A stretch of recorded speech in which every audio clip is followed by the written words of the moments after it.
Opa, aqui é o Gustavo Soares e hoje eu gostaria de compartilhar com você uma das aulas do meu curso sobre justificação e hifenização. A gente sabe que controlar a justificação é fundamental. E para ser muito sincero, aprender a controlar a justificação não é difícil, não é uma mágica, não é um segredo. Mas muitas vezes a gente não sabe por que a gente faz isso ou por que a gente tem que fazer isso. Nessa aula eu vou te explicar por que justificar direito.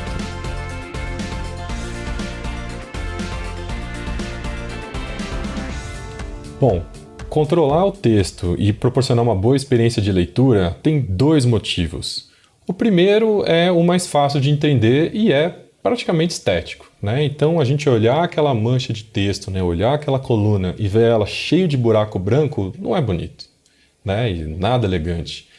O outro motivo ele já é fisiológico e ele está relacionado à maneira com que a gente lê o texto. Então, se você olhar essa tela e tentar ler, presta atenção aonde o seu olho vai parando.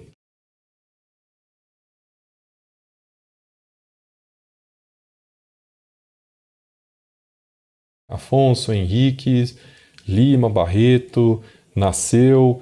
O nosso olho vai dando pulos, ele não lê letra por letra. A gente, quando vai se tornando mais experiente numa língua, a gente aumenta, né? A gente ganha um repertório muito grande das imagens das palavras. É por isso que quando a gente é muito fluente numa língua, a gente tem a condição de ler rápido.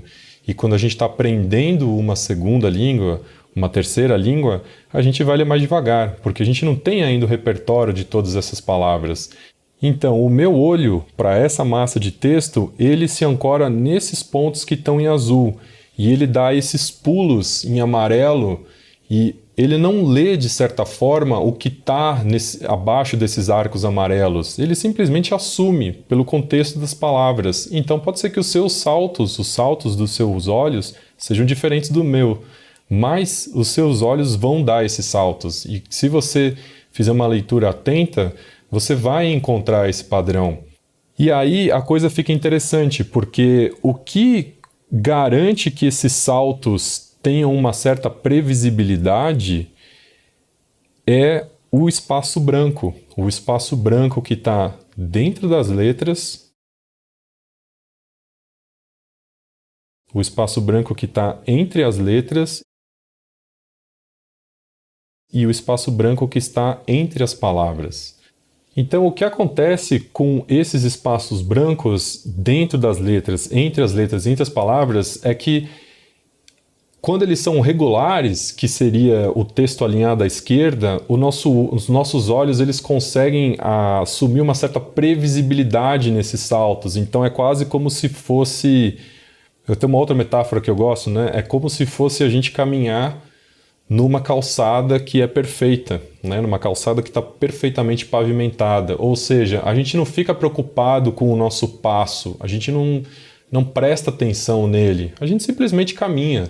Agora, se a gente for para uma calçada que está toda esburacada, a gente vai prestar muita atenção nos nossos passos, e os nossos passos, provavelmente cada um vai ser de um tamanho.